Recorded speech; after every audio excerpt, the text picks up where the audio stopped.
What is up, guys? Bob here. Welcome back to another video. And today is the first episode of a long-promised CvC tutorial series, which I totally did not procrastinate at all. Sorry for the 2-week delay. And yeah, we will be covering today on how the series will work, firstly, and also the game basics of CvC, because we need to get that out of the way so I can talk about more advanced stuff and I can still say this tutorial series is complete.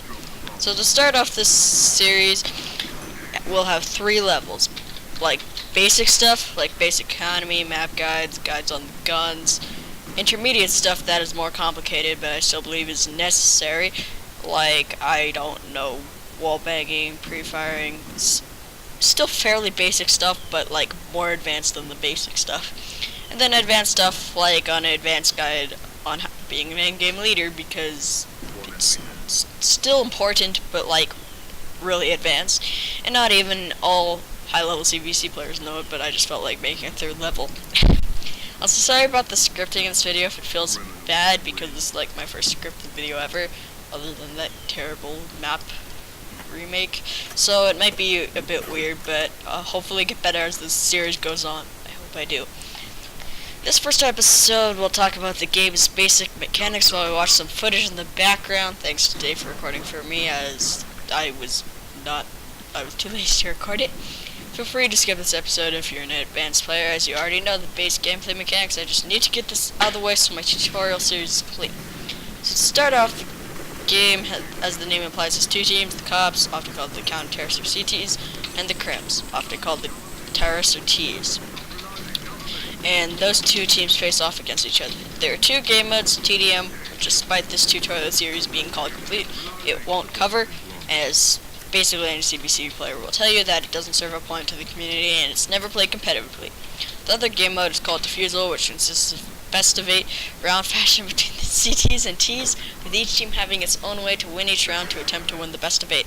The game is usually played as an 8v8, but sometimes can be played as a 5v5 in tournaments, but I'll talk more about that in other episodes where I'm talking specifically about 5v5s. As said before, you play a maximum of 8 rounds and need 5 to win, 4 to tie. Then after 4 rounds have been played, the teams will switch, the cops become the crims, and the crims become the cops, aka halftime. Now, here's the section on how the game actually plays. There are 2 bomb sites, A and B. There might be a graphic showing on the screen. If they're not, it's because I do lazy to edit it. Which the cops must defend along with other areas in the map, like mid, which allow teams to reach the bomb sites from different paths and angles, creating various strategies. The crims have the bomb and must attempt to plant it at one of the 2 sites and then have it explode. There's a time limit of 2 minutes per round, so the crims must work really efficiently to set up a viable strategy to take a bomb site and have the bomb go boom. If they plant the bomb and it is not defused within 45 seconds, it explodes and the crims win. If it's planted, the cops defuse it via the defuse minigame,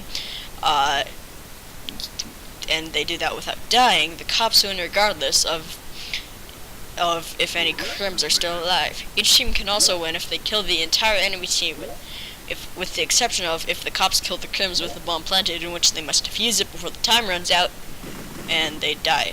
And yeah, there's also guns, and how would you have a gun game with no guns?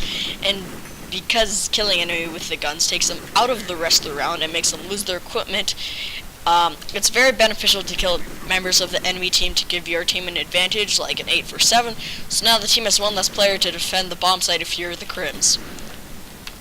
In addition to all this, there's an in-game shop which has 7 different types of guns, armor, defuse kits for the cops, grenades, and other stuff which you can use to aid you in killing the other team or give you a strategical advantage. You earn money via getting kills, planting the bomb, winning rounds, or you get small amounts for losing rounds as well, just so the team don't get wrecked economy-wise.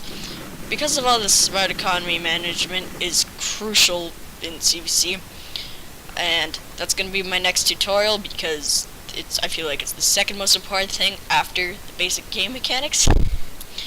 Furthermore, there's an out-of-game shop that you can spend coins earned from playing to upgrade the guns, money, and other things, but I'll talk more about that in the economy video too.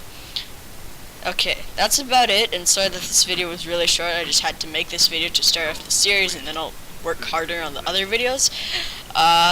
Leave a like if you want me to finish these faster, as I'm slow at making them. And sorry for being a lazy procrastinator, that it took like so long for making this. Shout out to Dave for the background footage, and his link's going to be in the description. And sorry that the video is somewhat vague, but I don't want to go into depth, as I'm trying to like create opportunities for the future videos. Yeah.